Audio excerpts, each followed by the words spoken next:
Buen día. En unos minutos iniciará la conferencia inaugural del International Business Week. Antes de iniciar, me permito dar algunas recomendaciones para el óptimo desarrollo de la misma. Les sugerimos que durante su conexión a este evento, eviten otras simultáneas como Netflix o YouTube, asegurando así la estabilidad de su red.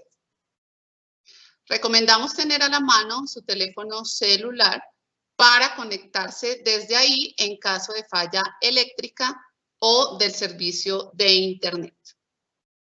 Saludamos a quienes siguen esta transmisión a través del canal La Salle en vivo de más de 12 universidades en 9 países e invitamos a todos a sumarse a la conversación con el hashtag La Salle International Week.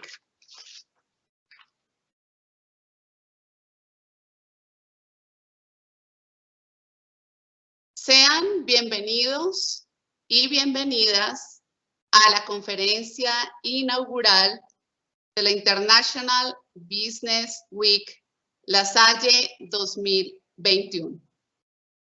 Esta semana es producto del esfuerzo conjunto de las universidades hermanas de La Salle de Bolivia, Brasil, Colombia, México y Perú, por segundo año consecutivo.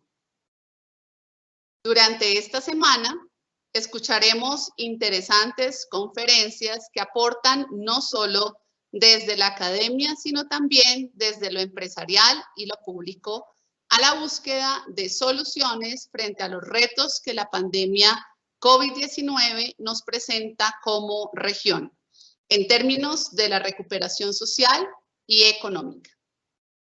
Para mí es un honor darle la bienvenida al doctor Javier Ordeñana, director del Consejo Latinoamericano de Escuelas de Administración, CLADEA, desde Ecuador. Bienvenido, doctor Javier. Javier es PhD en Economía de la Universidad Pompeu Fabra en Barcelona, España. Ha desarrollado cursos de especialización en Harvard Business School y en la Kennedy School of Government.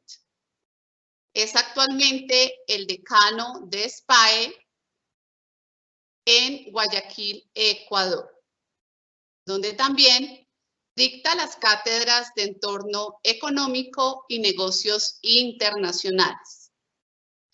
En el ámbito de la investigación, tiene varias publicaciones académicas en el área de economía aplicada y emprendimiento, y forma parte del equipo GEM Ecuador. Ha realizado consultorías y proyectos para organizaciones como el Banco Interamericano de Desarrollo y la Corporación Andina de Fomento, entre otras.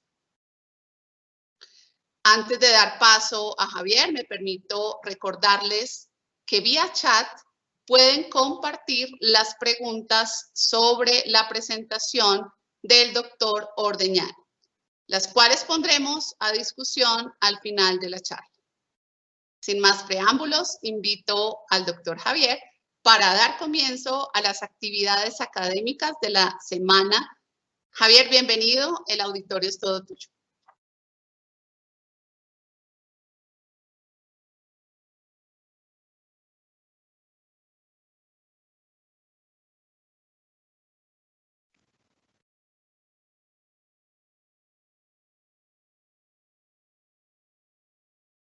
Tenías el micrófono cerrado. Hola, ¿me escuchan ahí? ¿Ahora sí? Ya te estamos escuchando. Sí. Perfecto, adelante. Sí, ven la presentación también, ¿no? ¿Ven la presentación también? Sí, vemos la presentación. Ok, perfecto. Bueno, buenos días con todos. Perdón ese detalle técnico ahí. Muchísimas gracias a todas las escuelas de La Salle por la invitación. Para mí es un gusto acompañarlos en esta cuarta International Business Week. Los felicito por la iniciativa. Creo que es muy importante como clave, justamente, y como decano de una escuela latinoamericana, pues el que los estudiantes y los profesores y las escuelas se integren y busquen esa sinergia en conjunto, ¿no? Así que los felicito y les deseo muchos éxitos en esta semana. Precisamente, pues cuando estábamos preparando la conferencia, hablábamos con los organizadores, les decía, bueno, hablar de post-pandemia no necesariamente todavía es apropiado, eso casi que termina siendo un aspiracional más que una realidad, pero está claro que las cosas han ido mejor y que es hora de plantearnos algunas ideas para el post, ¿no? Para esa nueva realidad, volver a trabajar y volver a la realidad, no necesariamente la que teníamos pre-pandemia, pero sí hacia una nueva realidad en la que pues, les tocará a ustedes, especialmente como nuevos graduados de las escuelas de La Salle, pues enfrentar, ¿no? Entonces, en ese sentido, hay algunas cosas que serán muy distintas, y está claro, y un poco sirve como guía de lo que vamos a discutir en este rato, y también, como ya lo mencionaron, pues siéntense libres de hacer las preguntas que consideren necesarias. Está claro que ha habido unos cambios económicos sin precedentes en todo el mundo y particularmente en nuestra región, pero no solo a nivel económico y no solo, digamos, a nivel, digamos, como algo temporal, ¿no? En algunos casos se ha pensado, pues bueno, fue una caída, digamos, una disminución en la economía en el año pasado, pues si ya este año se empieza a recuperar y ya de aquí a 2 años pues pasará todo, ¿no? Ha cambiado muchas cosas, ¿no? Ha cambiado muchas cosas desde finales de 2019 o, digamos, principios de 2020, no solo en términos de las consecuencias económicas, sino las consecuencias sociales, por ejemplo, la forma de trabajar, la forma de hacer negocios, la forma de estudiar, ¿no? Este mismo hecho de que podamos tener una conferencia de este estilo de manera virtual, pues hace 2 años hubiera sido impensable. Habíamos dicho, no funciona, no sirve. Bueno, la pandemia nos aceleró algunas cosas que, digamos, ya venían pasando, ¿no? O sea, yo vengo de la industria justamente de escuelas, digamos, de la educación superior y probablemente, pues, algunos de mis colegas ahí en la Salle pasó algo similar.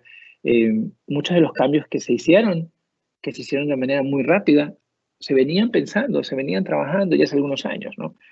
Pero cuando tienes la opción, digamos, cuando dices, bueno, es una decisión, si es que decido o no cambiarlo, pues haces de que las cosas sean más complicadas, ¿no? Es decir, por ponerles un ejemplo, era muy complicado transformar la educación en educación virtual porque había mucha reacción, ¿no? O sea, no, es que no es lo mismo, es que no se va a poder, es que las clases no son lo mismo, es que necesitamos el intercambio físico, los profesores, los alumnos, todo el mundo, ¿no? Todo el mundo era como que un poco reacio al cambio virtual. Llegó la pandemia y dijeron, ¿sabes qué? En 15 días tenemos que dar clases virtuales. No hubo chance a decir nada, no hubo chance a reclamar. Tuvimos que hacerlo, ¿verdad? Y así como nosotros, pues todas las escuelas del mundo, y así como las escuelas, pues muchas empresas, ¿no? O sea, se hablaba del teletrabajo, no, el teletrabajo es solo para Google y estas empresas, ¿no? Y de repente tuvimos que hacer teletrabajo casi todos los trabajadores del mundo, ¿no? Entonces, claro, el teletrabajo no se creó con la pandemia, existía y ya como una opción de trabajo cada vez más relevante en algunas industrias, en algunos estilos, pero nos llevó a un extremo que probablemente hoy ya estamos regresando a una situación intermedia, ¿no? Es decir, bueno, es cierto que es importante el intercambio físico, pero también es importante esa flexibilidad. Yo creo que una de las palabras claves, o 2 palabras claves que quiero que se lleven es flexibilidad y adaptabilidad, ¿verdad? Es decir, por un lado, pensando como empleadores, pensando como empleados, pensando como alumnos, pensando como profesores, en cualquiera de los lados del espectro que nos pongamos, pensar en la flexibilidad para hacer estas cosas y adaptarnos. Seguimos y estaremos viviendo probablemente en los próximos años un entorno bastante incierto, bastante volátil, no solo por la pandemia, sino por otras consecuencias que iremos hablando y que serán derivadas parcialmente por la pandemia u otras cosas que irán surgiendo, ¿no? Porque nuevamente la incertidumbre y la volatilidad no se crea con la pandemia, ¿no? Ya venimos hablando de un entorno VUCA desde hace mucho tiempo, ¿no? Un entorno volátil, incierto, ¿no? Es decir, hay algunas cosas que si nosotros como futuros profesionales, ustedes como futuros profesionales, no las tienen y no se preparan para decir, bueno, lo único cierto es que no hay nada cierto. que tengo que estar preparado para entornos en que van a ser muy distintos, que van a cambiar de país a país, que van a cambiar de ciudad a ciudad, que van a cambiar de un año a otro, ¿no? Y eso es lo que de alguna forma la pandemia tal vez es digamos, lo mejor que le vamos a sacar a la pandemia, ¿no? Es decir, el estar más cómodos con eso, ¿no? De alguna forma nos obligó a darnos cuenta de que la incertidumbre es parte del día a día y que tenemos que acostumbrarnos a eso, ¿no? Entonces, ¿cómo será ese futuro mercado de trabajo para profesionales latinoamericanos? Ya no va a ser tanto, o sea, no estamos descuidando el conocimiento y la capacidad, por ejemplo, de resolver problemas financieros o de saber contabilidad o de saber marketing. Por supuesto que eso sigue siendo importante, pero es cada vez más importante las llamadas habilidades blandas, ¿no? Es cada vez más importante saber trabajar en equipo, es cada vez más importante saber trabajar en equipo en distintos esquemas, ¿no? Si me toca trabajar face to face, pues perfecto. Si me toca trabajar con gente de otros lados de manera virtual, como lo están haciendo ahora, pues lo hago, ¿no? Y digamos, no me cohíbo por hacerlo o no siento que es distinto o que es diferente. En cada circunstancia me adapto a lo que tenga que hacer en ese momento. Ese es el profesional que vamos a necesitar y que van a necesitar las empresas latinoamericanas en el futuro. Entonces, primero quiero hablar de algunos datos económicos, no me voy a nombrar tanto en ellos porque creo que la discusión va más allá de la parte económica como tal, pero creo que es importante entender que eso tiene una consecuencia relevante no solo para las industrias, sino para las personas, para ustedes como profesionales. Cuando veía yo, preparando esta charla, el mercado de trabajo para graduados en todo el mundo, digamos, normalmente estos estudios hay más para Estados Unidos, pero digamos, se aplican de una manera indirecta a lo que pasa en nuestra región también. ¿Cómo cambió también? Solo de hace un año, la clase del 2020, los graduados que salían en 2020, tenían un futuro bastante complejo, ¿no?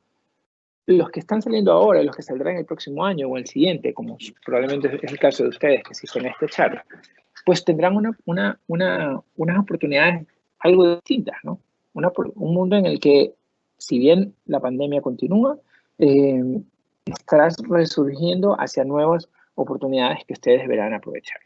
Entonces, algunos temas económicos, ¿no? Estos son algunas proyecciones que se plantean, ¿no? Obviamente, en términos de caída, pues sabemos que el 2020 fue un año especialmente complicado para la región, ¿sí? Aquí lo presentamos en el PIB per cápita, que es más fácil, o sea, la caída en el año 2020 recién se va a poder recuperar como región para 2022-2023. Sí, eso obviamente cuando uno ya lo lleva a cada uno de los países, pues eso va variando, ¿no? Es decir, nosotros, algunos de los países de la región, entre esos Ecuador, que es donde yo vengo, por eso lo señalo aquí, ¿no?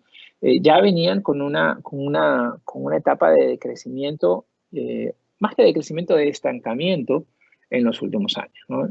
Nuestra región es una región en vías de desarrollo, ¿no? Somos lo que se llama en inglés los emerging markets. La pregunta es qué tanto estamos emergiendo, qué tanto estamos creciendo, ¿no?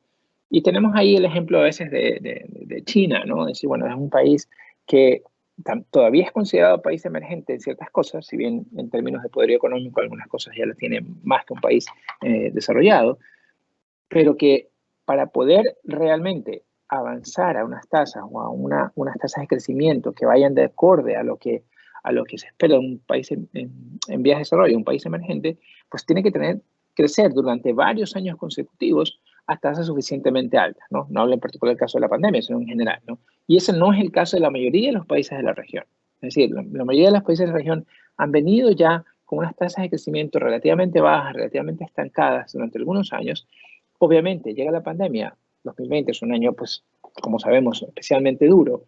2021 sigue siendo particularmente duro para algunos países, si bien ya se espera, y si digamos las proyecciones para este año ya son de un crecimiento moderado todavía para la región, no necesariamente un efecto rebote, es decir, no necesariamente ya volvemos a los niveles prepandemia, pero sí ya te da digamos, algunas señales de mejora. El tema es, ¿qué vamos a hacer con esa mejora? ¿Cómo ustedes como graduados, las empresas, van a recibir esa mejora y van a permitir que eso sea un catalizador para, digamos, llegar a un nuevo nivel de desarrollo para nuestra región, ¿no? En términos de inversión, algo parecido, ¿no? Es decir, las tasas de inversión obviamente en 2020 fueron relativamente bajas, todavía se esperan que en 2021, 2022, y esto, recuerden que la inversión de alguna forma es el indicador de cómo las empresas confían, ¿no? Es decir, todavía vemos en 2021, 2022 si bien un incremento en relación a 2020, todavía no es los niveles, por ejemplo, de 2019 2018. Es decir, todavía no se esperan en estos 2 años unas tasas de inversión suficientemente altas para mostrar un compromiso de las empresas con la recuperación, ¿no? Esto obviamente va de la mano de un incremento en los precios, ¿no? Es decir, se espera para el año 2021 unas tasas de inflación a nivel de toda la región significativamente más altas que 2020 y de hecho muy parecidas a las de 2019. ¿No? Es decir, se espera pues, ya, que normalmente va de la mano del crecimiento económico y de esta recuperación un incremento en los precios que también además está siendo, digamos, impactado por las crisis inflacionarias que tienen los países desarrollados, ¿no?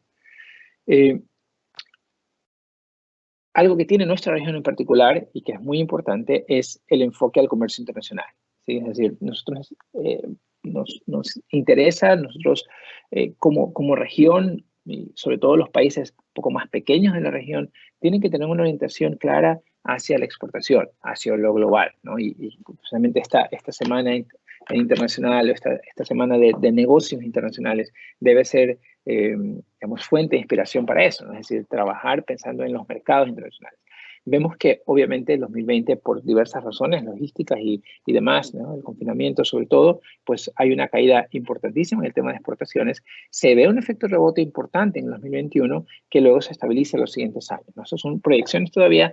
Recuerden que las proyecciones, esto seguro ustedes lo saben por sus clases de estadística, ¿no? Que una proyección pues no es la realidad, no necesariamente es lo que va a pasar, es lo que se cree que se va a pasar con la información que se tiene hasta ahora, ¿no? Es decir, esto con información del 2020 pues se estima estas tasas de crecimiento. Es decir, son cosas que dependiendo cómo avanza nuestra industria, cómo avanzan nuestros distintos sectores, cómo avanza la recuperación económica, cómo avanza la recuperación sanitaria, pues eso va a ir cambiando, ¿no?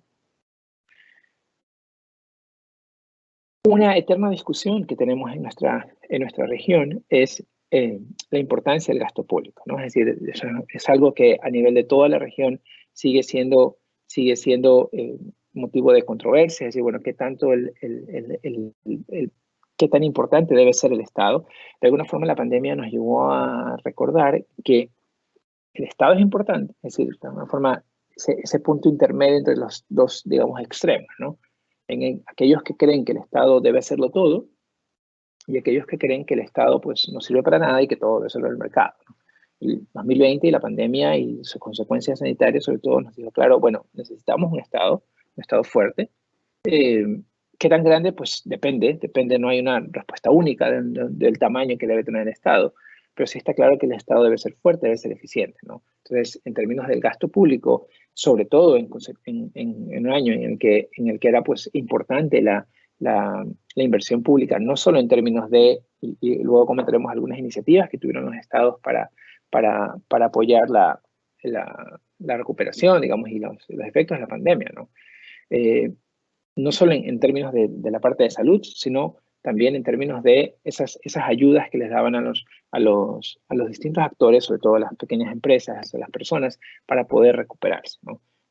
Son en esos momentos complicados como el 2020, pues que particularmente es importante ese rol del Estado. Entonces ahí podemos ver la evolución, vemos cómo ciertos países incrementaron de manera importante para el año 2020, por ejemplo, aquí vemos Brasil, ¿no? Un incremento al 44% en relación al 2019, para ya en 2021 volver a niveles similares a los prepandemia, ¿no? Es decir, de alguna forma fueron gastos específicos durante ese año que digamos, no se van a mantener en el tiempo.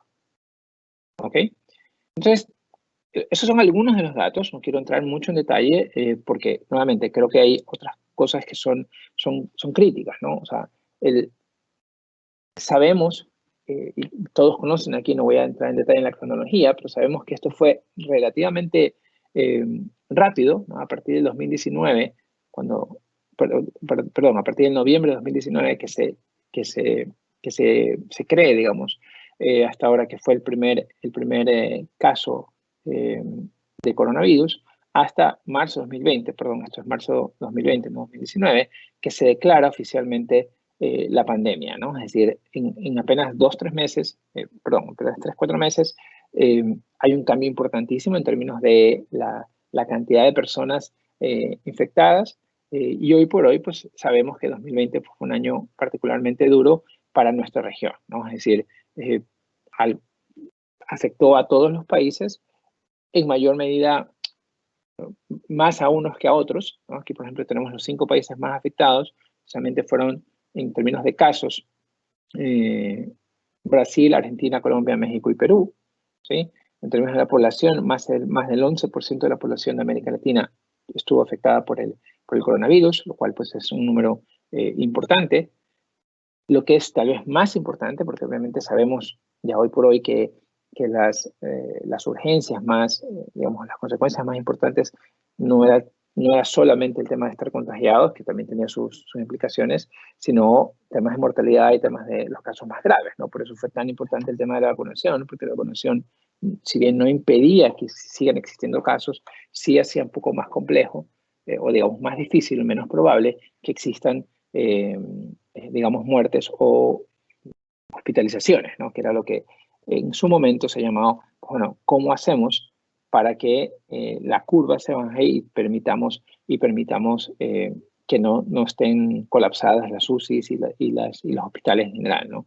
Entonces vemos que en términos, por ejemplo, de muertes, en términos de números, si bien en términos absolutos, obviamente por el tamaño, uno de los más, el más afectado por muertes fue Brasil, en términos de, en relación a su población, perdón, en términos de los casos totales, es decir, en porcentajes de decesos, los más importantes fueron Perú, México y Ecuador, ¿sí?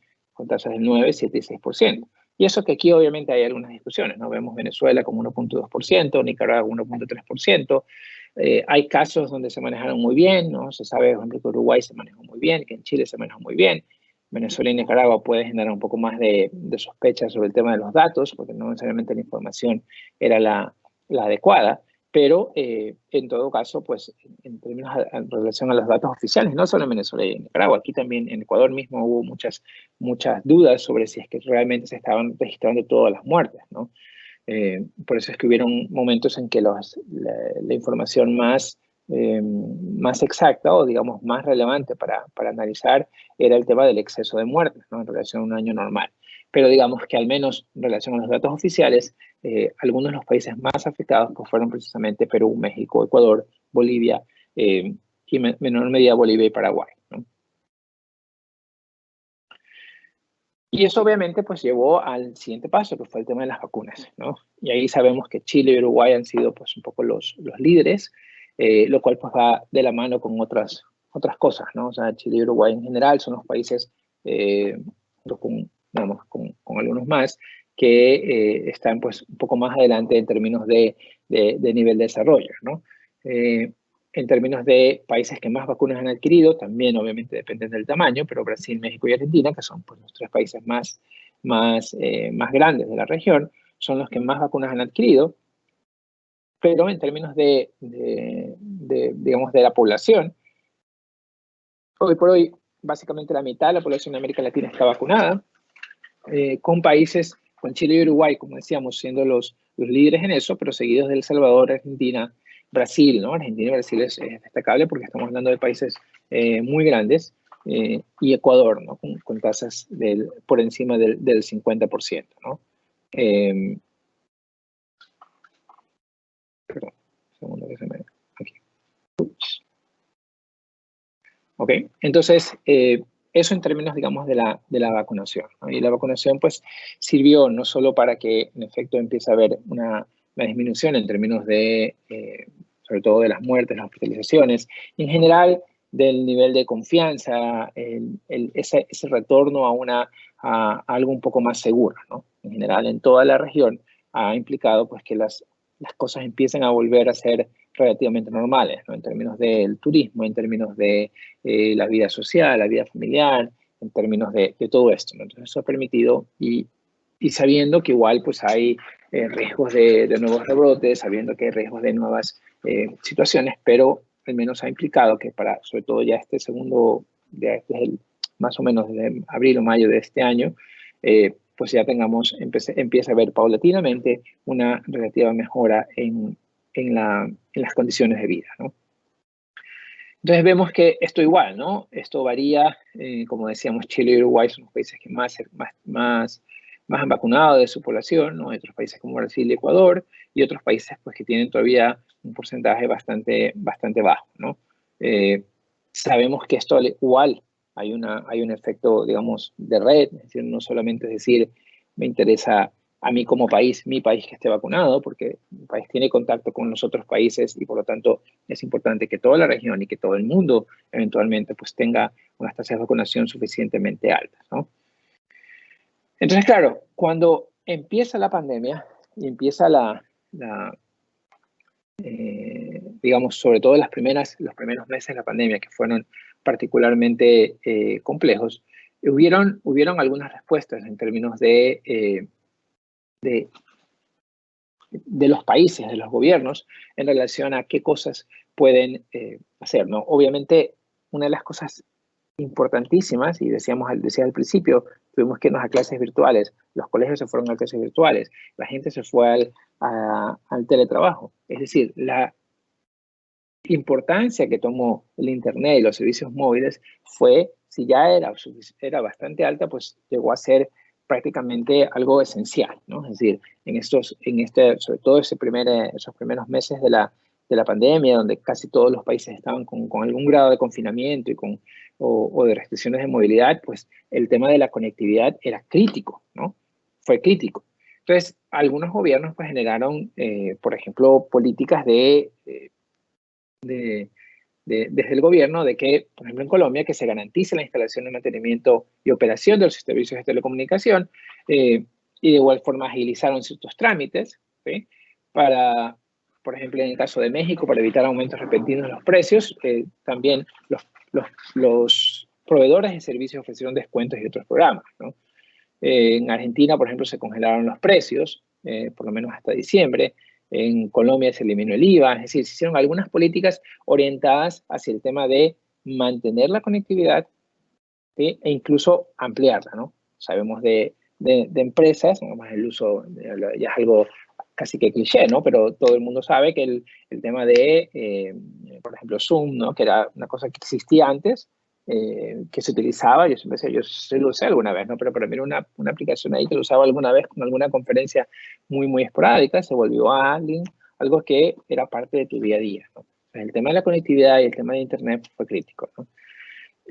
Pero algo que fue más importante fue el tema de trabajar con las pymes y las MIPYMES, son las micro y pequeñas y medianas empresas, precisamente en la parte de comercio electrónico, porque sabemos que otra consecuencia importantísima fue el incremento bestial del comercio electrónico, ¿no? La gente no solo trabajaba y estudiaba de manera virtual, sino que hacía sus compras de manera virtual. Eso no existía antes, sí existía, pero era mucho menos utilizada, la penetración era mucho más baja, ¿no? Y eso obviamente implicó que en principio las empresas más grandes tenían cierta ventaja porque si no la tenían ya, muchas ya la tenían, si no, lo implementaban de manera muy rápida. Pero una pequeña y mediana empresa pues era mucho más complicado que pueda tener ese acceso a sistemas de comercio electrónico relativamente baratos y relativamente rápidos para poder, digamos, seguir compitiendo, ¿no?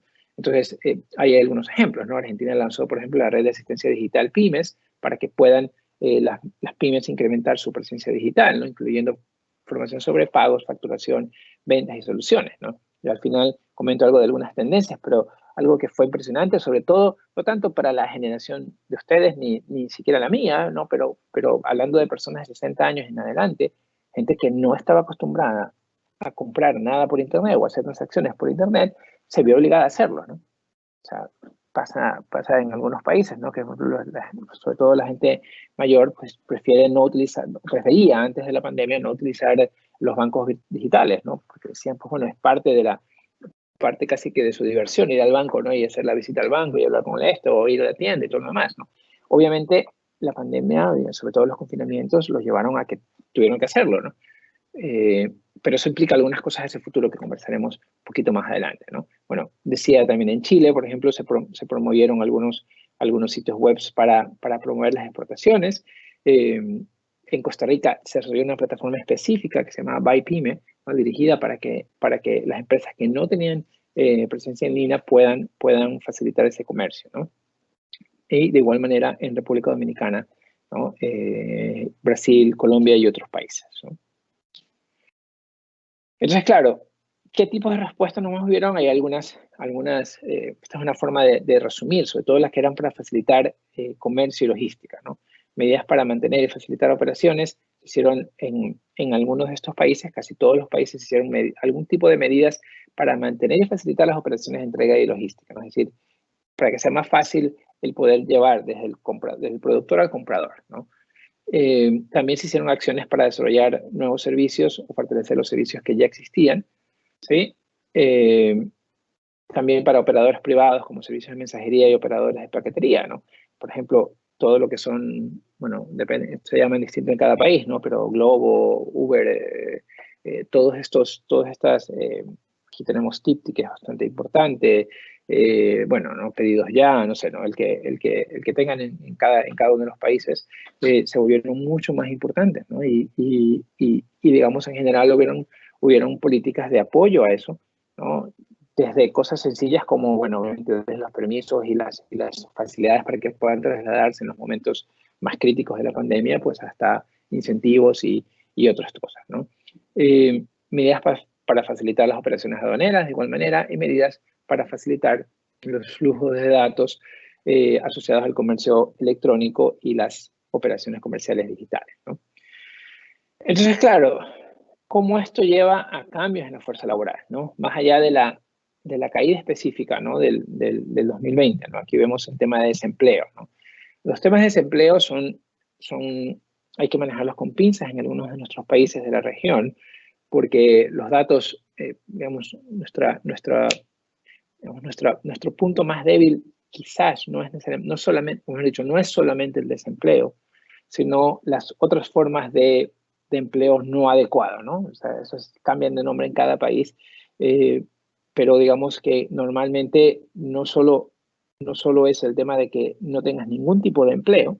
Les pongo, por ejemplo, en Ecuador, hablamos, y aquí lo podemos ver, ¿no? O sea, normalmente en Ecuador está una tasa de desempleo alrededor del 4 o 5%. Cuando uno dice, bueno, eso significa que, siempre les digo a mis estudiantes, ¿no? Les digo, o sea, que si España tiene el 15%, ¿no? O Estados Unidos tiene el 10%, quiere decir que estamos mejor que Estados Unidos, ¿no? Y obviamente, pues no es esa la razón, ¿no? El desempleo es uno de los factores que genera, digamos de preocupación en el tema del mercado laboral, particularmente en nuestra región, pero también es muy importante el tema del subempleo, es decir, aquellas condiciones en que las personas de alguna forma están trabajando, de alguna forma están generando algún tipo de ingreso, pero es un ingreso que normalmente está, digamos, muy por debajo de unas condiciones adecuadas de vida, ¿no? Por ponerles un ejemplo, en Ecuador, incluso antes de la pandemia, o sea, en 2019, el porcentaje de la población económicamente activa que estaba adecuadamente empleada, es decir, que trabajaba las horas adecuadas y tenía un sueldo adecuado, ¿sí? Llegaba apenas al 40%. Es decir, cerca del 50% de la población ya tenía algún tipo de condición, digamos, de suboptimalidad, ¿no? Por decirlo de alguna manera. Eso obviamente se agrava, y eso es una de las cosas que más tenemos que tener en cuenta ustedes como futuros profesionales, ¿no? Es decir, no solo que obviamente ustedes tengan esa opción digamos, de tener un empleo, sino de que muy probable en sus respectivos países va a seguir siendo un problema el tema de las condiciones laborales de la población, ¿no? Es decir, no solo del desempleo, que obviamente subió en la pandemia y que, como ven aquí, seguirá estando alto durante algunos años. De acuerdo a estas proyecciones, recién para 2025 estaremos volviendo a niveles prepandemia, es decir, más de 5 años en el que el desempleo todavía va a estar por encima de los niveles prepandemia, sino de todo lo demás que ocurre con las condiciones, digamos, laborales y sociales, ¿no? Es decir, la gente que estará subempleada, el incremento probable de la informalidad, el incremento probablemente de mercados, digamos, que están más allá de la ley, es decir, de la importancia, por ejemplo, de los mercados negros y digamos, del narcotráfico y de este tipo de cuestiones que tienen otras implicaciones importantes en la estructura económica de cada país, ¿no? En términos de, incluso en términos de seguridad, en términos de, digamos, en general de la calidad de vida de las personas, ¿no? Entonces, por eso es muy importante, es uno de los factores que a veces no tomamos en cuenta o nos quedamos solamente con el valor, ¿no? Subió el desempleo, bajó el desempleo, pero realmente ver qué está pasando, porque eso está muy atado a lo que va a pasar con, como decíamos, con el tema social, con el tema, digamos, general del país, ¿no? Entonces, claro, las consecuencias de esta crisis en América Latina y el Caribe son a largo plazo y dejan profundas cicatrices en el empleo, ¿sí? Eso y en general la historia, no hemos tenido una pandemia así en más de 100 años, pero en general cualquier crisis importante, ¿no? Por ejemplo la crisis de deuda brasilera o la crisis de México 2008-2009, las recuperaciones en empleo no son muy rápidas, ¿sí? No es un tema de rebote, ¿no? Y aquí lo vemos en este gráfico, solo en estos términos de proyección y solo viendo el tema de desempleo, ¿no? Es decir, en general todavía se estima que luego de 3 años las grandes crisis provocan una pérdida de 1.5 millones de puestos de trabajo, con una contracción del 3% del trabajo formal y, como decíamos, una expansión del informal, ¿sí? Y dado que una crisis como la de ahora no es comparable ni siquiera con las grandes crisis que estamos hablando aquí, ¿no? Estamos hablando de crisis a lo mucho regionales, ¿no? Esta es una crisis realmente global. Entonces, puede provocar una contracción del empleo formal sostenible en el tiempo, perdurable en el tiempo de hasta un 4%. Y obviamente, pues los trabajadores poco calificados tienden a sufrir más, ¿no? Lo que tiene a su vez implicaciones en términos de desigualdad, ¿no? Y por eso es que les decía, la parte social va a ser cada vez más importante, y no en el sentido de sí, bueno, me preocupa lo social, ¿no? Es que esta pandemia, digamos, y las consecuencias en términos del desempleo pueden generar unas desigualdades aún más fuertes, ¿sí? Y que si no hay políticas claras desde los gobiernos y no hay acciones concretas desde las empresas donde ustedes van a trabajar en el futuro, pues es muy probable que las complicaciones sociales que ya teníamos, y lo pongo ahí, ¿no? Incluso pre-pandemia, si ustedes se acuerdan o revisan un poco la hemeroteca de hasta 2019, 2019 fue un año particularmente crítico para la región, 2018, 19 y 20, principios del 20, en términos de los conflictos sociales, protestas sociales que hubieron en muchas partes de la región, ¿no? Entre esas Chile, entre esas Ecuador, entre esas Colombia, ¿sí? En las que hubieron importantes manifestaciones sociales. Me dice, bueno, es que siempre hay en América Latina. No, pero estas fueron particularmente importantes, ¿no? O sea, lo que lleva, a su vez, pues ya sabemos, ¿no? A temas políticos más complejos, ¿no? A consecuencias políticas en términos de, digamos, el surgimiento del populismo, el surgimiento de opciones políticas un poco más autoritarias. ¿Por qué? Porque la gente pues dice, mira, o sea, no me sigas diciendo que confíe, porque sigue siendo más complicado para mí. Entonces me voy con este que pues, me ofrece cualquier tontería, pero al menos como un voto de protesta lo hago, ¿no? Entonces, eso es algo que tenemos que tenerlo muy en cuenta en el momento de pensar en el futuro mercado laboral, ¿no? Yo sé que, obviamente, ustedes en la instancia que están, pues lo más probable es que estén pensando, bueno, yo quiero conseguir mi trabajo, quiero digamos, no estar en ese grupo de personas no trabajadas, pero eso no es suficiente, ¿no? Ojalá que muchos de ustedes, no solo que consigan un trabajo, sino que generen trabajo, ¿no? Creen empresas que les permitan generar trabajo a otras personas, tal vez pues que no han podido, o sea, digamos, no calificados o menos calificados que ustedes, que les permita pues mejorar la situación laboral que hay en los países, ¿no?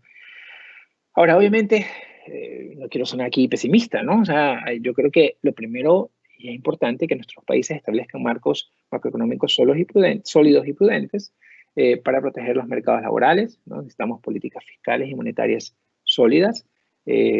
Necesitamos reformas fiscales, ¿no? Sabemos que el año pasado fue un año particularmente importante en términos de, de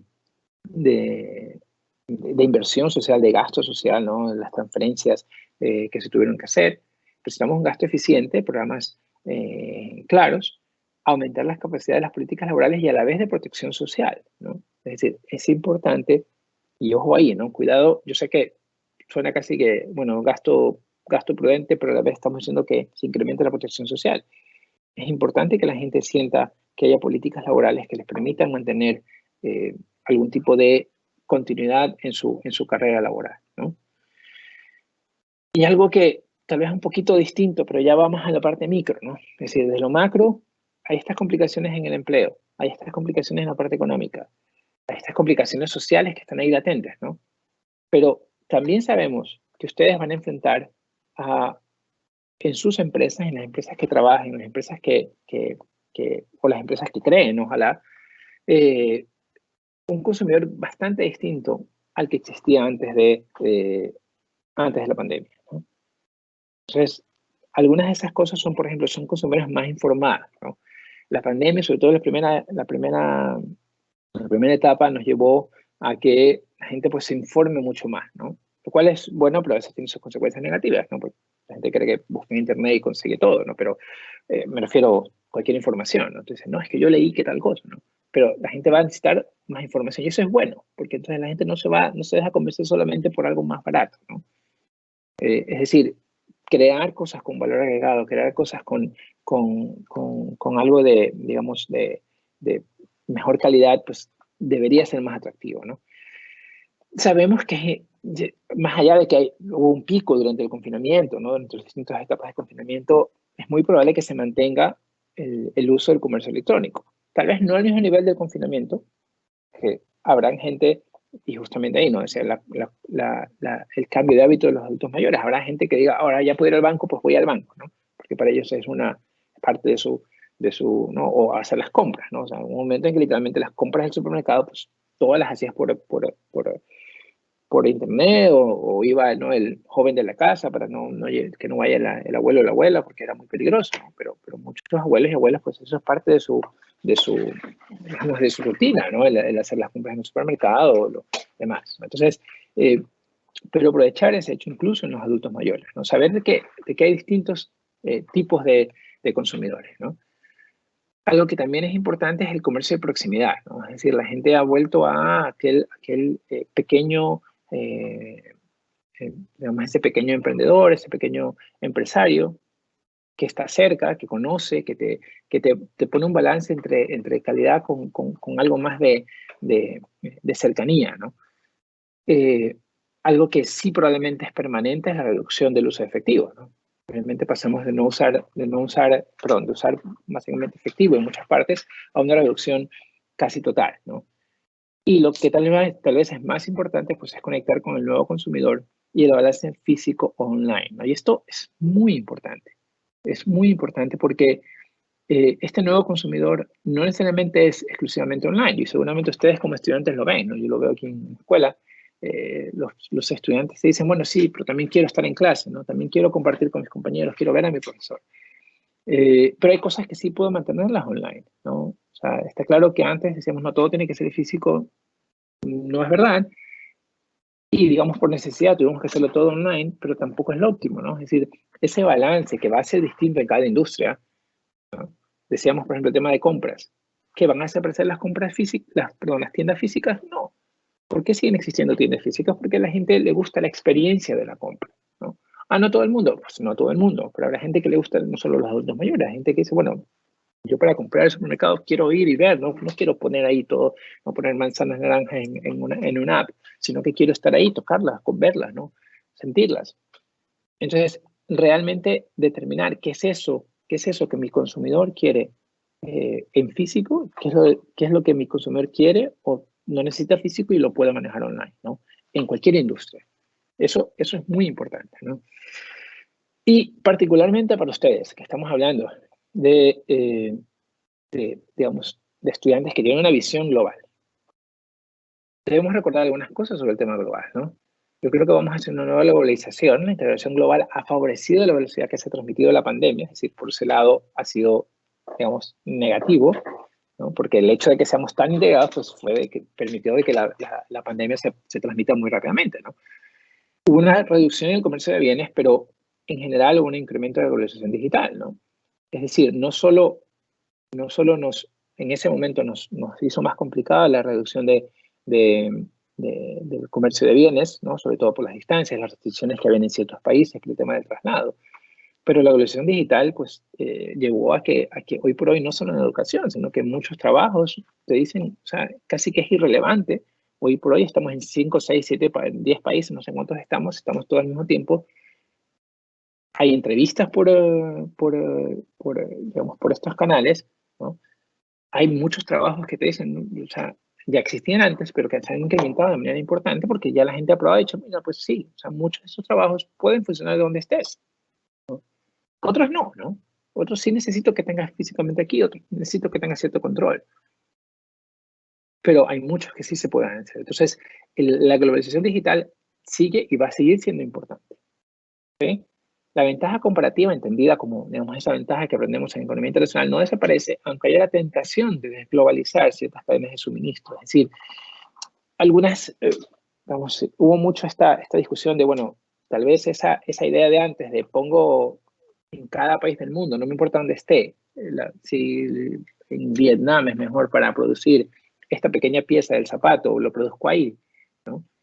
Eso llegó un momento en que hubo una tentación de decir, mira, es mejor tenerlo un poco más cerca, ¿no? Y eso es una oportunidad porque América Latina pues está cerca de Estados Unidos y debe ser América Latina una opción para decir, bueno, mira, ciertas cosas que tal vez las tenías antes en Asia o en otros países y que tienes otras limitaciones u otras complicaciones, pues piensa en América Latina para eso, ¿no? Y bueno, ya comentamos de la recesión global, que pues todavía tardará un poco más en nuestros países, ¿no? Y yo un poco por ahí terminando, para dejar espacio para las preguntas, diré, bueno, ¿y de aquí qué, no? Sabemos que el entorno seguirá incierto en los próximos meses, no los próximos meses, los próximos años, ¿no?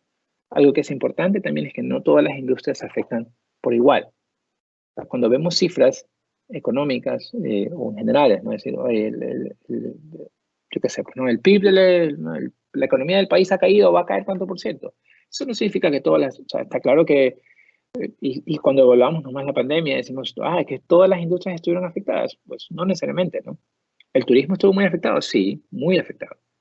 Las telecomunicaciones y las industrias y las empresas como Zoom estuvieron afectadas. No, al contrario, crecieron de manera exponencial. Y obviamente son dos extremos, ¿no? Entonces, igual hacia adelante, hay que determinar en cada industria en la que estemos, bueno, cuál es mi entorno en particular. No es necesariamente el mismo de todas, ¿no? Tanto a nivel global como local, la importancia del consumo y la producción sostenible será aún mayor, ¿no? Hay que replantear la empresa casa adentro, ¿no? La empresa y no solo la empresa, diría en general la vida que hacemos, ¿no? ¿Qué cosas van a hacer por teletrabajo? ¿Qué cosas van a hacer por reuniones? ¿Qué cosas van a ser virtuales? ¿Qué cosas van a ser físicas, ¿no? Y finalmente, ojos bien abiertos a los cambios, ¿no? Yo les decía al principio, algo que es muy importante es tener esa capacidad de adaptarnos, esa capacidad de decir, bueno, no puedo ni hoy, ni probablemente en 2 años decir, ok, está claro lo que va a pasar de aquí al siguiente año, ¿no? Y la pandemia solamente nos lo recordó, porque eso ya era una realidad, ¿no? O sea, ha sido una realidad por mucho tiempo. Es decir, tenemos que saber plantear escenarios y decir, ok, si pasa esto, ¿no? En nuestros países, aquí no he hablado mucho del tema político, pero en nuestros países casi siempre es eso, ¿no? Bueno, el próximo año hay elecciones, ¿qué pasa si gana el uno o el otro? Que normalmente son así como extremos, ¿no? Bueno, pues entonces, tuvimos una votación este año y les decía a mis estudiantes, bueno, planteen escenarios bajo cada uno, ¿no? No es un tema de, yo quiero que gane fulano o quiero que pierda fulano. No, o sea, bueno, si gana A, ¿qué pasa en ese escenario? ¿Qué es lo que yo puedo hacer? ¿Cuál va a ser mi plan de acción bajo ese escenario? Si al contrario, gana este, ¿cuál va a ser mi plan de acción para este? Y capacidad de reaccionar, de adaptarse a esas necesidades. Muchísimas gracias.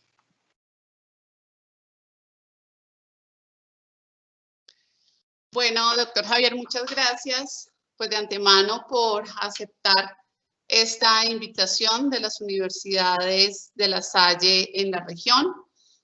Tenemos algunas preguntas del auditorio y antes de esto, pues dar una introducción también a esas preguntas a partir de todos los valiosos comentarios, aportes, reflexiones que usted nos ha dado acá. Por supuesto, pues variables como la inflación, como las tasas de interés, el desempleo, el mismo riesgo país que afecta tanto la confianza de los inversionistas, sobre todo la inversión extranjera, pues para países emergentes, la misma confianza en los gobiernos, ¿no? Que se ha debilitado considerablemente, sobre todo pues en el marco de la pandemia, y que todo esto pues ha acentuado las brechas de desigualdad. Las empresas se han tenido que repensar, a propósito del primer comentario que usted realizaba, frente a la flexibilidad y frente a la adaptabilidad que deben tener y que han tenido que abordar durante este tiempo.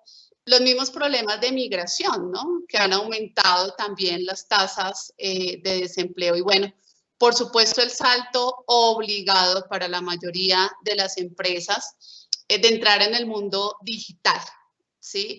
Que las ha invitado también a entender cómo hacerlo, ¿no? A salirse un poco del empirismo y comenzar a tener procesos de formación también para entender cómo abordar este mercado. Y bueno, y esto sin duda también ha impulsado al emprendimiento, ¿no? Como una oportunidad, sobre todo para nuestros jóvenes. Y sobre esto hay una pregunta, doctor Javier, del público, y nos dice, bueno, las pymes en las economías emergentes se enfrentan a diversas barreras para acceder de manera efectiva al e-commerce. Falta de infraestructura en TIC, pobre conexión a Internet, actitudes culturales frente al mismo e-commerce, que hace que las MIPYMES sean más vulnerables frente a las pymes de los países desarrollados, perdiendo mercado y afectando al empleo. ¿Qué se puede hacer para cerrar estas brechas, doctor Javier? Gracias. Sí, totalmente de acuerdo. Yo lo mencionaba como alguna de las situaciones post-pandemia, ¿no? El tema de la desventaja y sobre todo el riesgo que eso implica en una agravamiento de las desigualdades que pueden existir en nuestro país, ¿no? Porque en nuestros países. ¿Qué se puede hacer? Pues bueno, yo diría por dos lados, ¿no? Por el lado de promover políticas públicas que se mantengan no solo durante la pandemia, que les puse algunos ejemplos de cosas que se hicieron durante la pandemia, pero muchas de esas cosas se quedaron ahí, no fue como, ok, ya las hicimos ese año, ya no. Hay que promover esas políticas que ayuden a las pymes precisamente orientadas en el tema de e-commerce y de mantener una competitividad.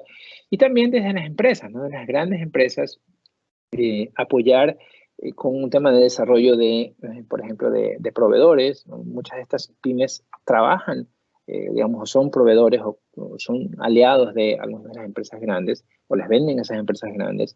Entonces, que esas empresas grandes como parte de sus digamos, como un tema de estrategia de sostenibilidad, ¿no? De incorporar a esos stakeholders en su análisis, digamos, en su estrategia, apoyarlos y desarrollar con temas de open innovation o cosas de ese estilo para que ellos puedan tener también digamos, una mejora en la conectividad, ¿no? Esas son dos ideas que se me ocurren en esa línea. Muchas gracias, doctor Javier. En el panel de rectores inaugural se tocó un tema muy sensible y es precisamente el desempleo de nuestros jóvenes, ¿no? Y cómo esto pues ha aperturado también todas las oportunidades e iniciativas, como lo mencionábamos hace un rato, frente al emprendimiento. Cada vez vemos que emergen más estas iniciativas por parte de ellos.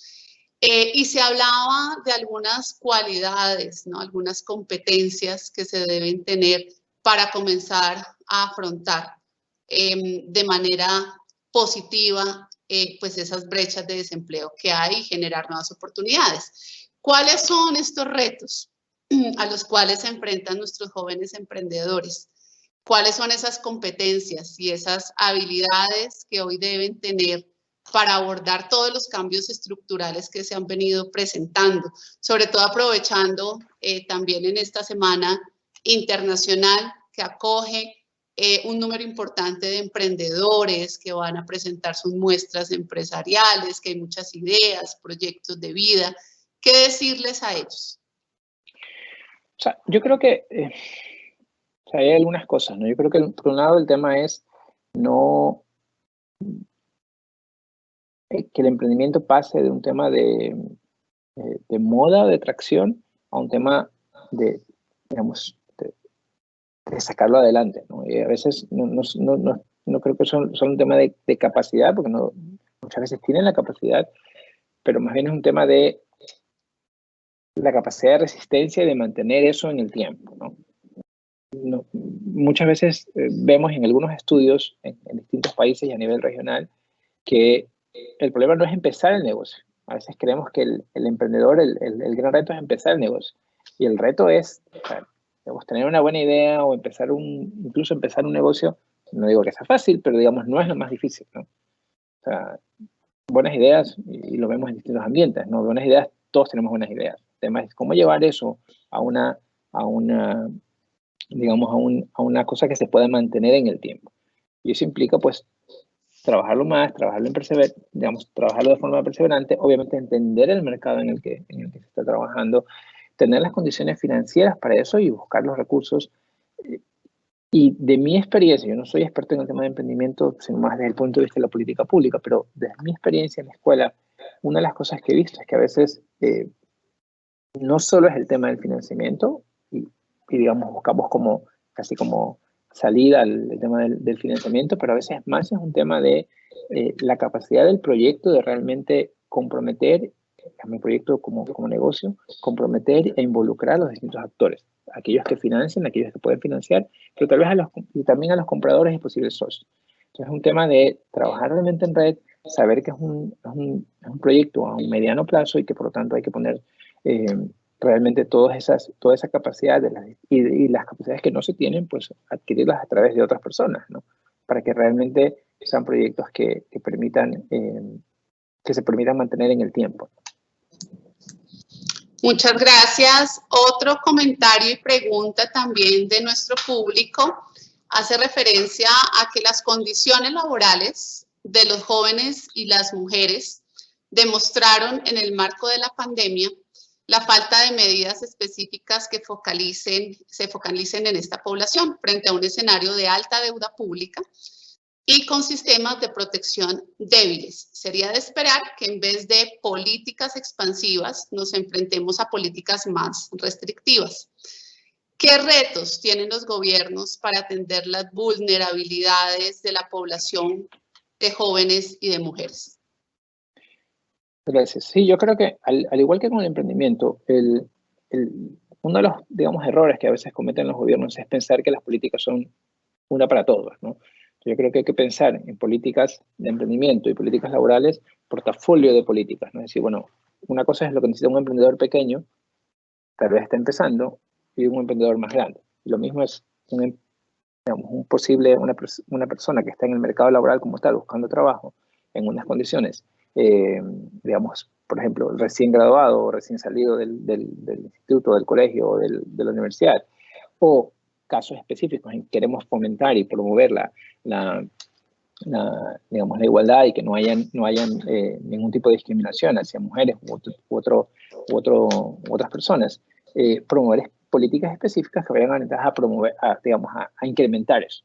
No tanto por el lado de las restricciones, menos particularmente, no creo tanto tanto el tema de cuotas, sino más bien en términos de asegurar que todo el mundo tenga acceso a un mejor trabajo, ¿no? En el caso de jóvenes, por ejemplo, se han hecho en algunos países políticas específicas, ¿no? De dar distintos incentivos laborales, tributarios a las empresas para promover la contratación de jóvenes, ¿no? O, digamos, pasar de esquemas de prácticas o pasantías hacia un trabajo ya remunerado, es decir, buscar algún tipo de incentivos tributarios o no tributarios para las empresas para asegurar de que estas personas puedan acceder a un empleo relativamente rápido, ¿no? Porque definitivamente eso es digamos, la gran preocupación que deben tener nuestros gobiernos es cómo generar y cómo mantener empleo de calidad a nivel de digamos, a nivel de toda la población, ¿no? Con énfasis en algunos grupos que definitivamente pues tendrán más problemas. Puede ser en algunos casos los jóvenes, en otros casos las mujeres, en otros casos ciertos grupos étnicos, ¿no? Es decir, tal vez de cierta parte del país donde hay más complicaciones, ¿no? Porque, yo qué sé, pues, ¿no? O sea, por las razones que sean. Javier, muchísimas gracias. Muchas gracias por tu tiempo, por tu presentación, por las reflexiones, por las ideas, por los comentarios. Pues para nosotros muy grato decir que para esta conferencia inaugural se conectaron 97 asistentes. Para nosotros un número pues muy grande, dando inicio a esta Semana Internacional. Agradecemos muchísimo. Agradecemos mucho, no, a ti te agradecemos mucho por todos los puntos importantes pues, que dejas planteados en la charla, todos los asistentes a esta conferencia inaugural, por los comentarios que hicieron, por las preguntas que nos dejaron también en el chat. Recuerden, por favor, seguir consultando la programación de actividades del International Business Week en la página web lasalle.mx/internationalweek/. Muchas gracias, Javier. Muy buena y productiva Semana Internacional. Indivisa Mano. Gracias. Buena suerte a todos. Hasta luego. Gracias.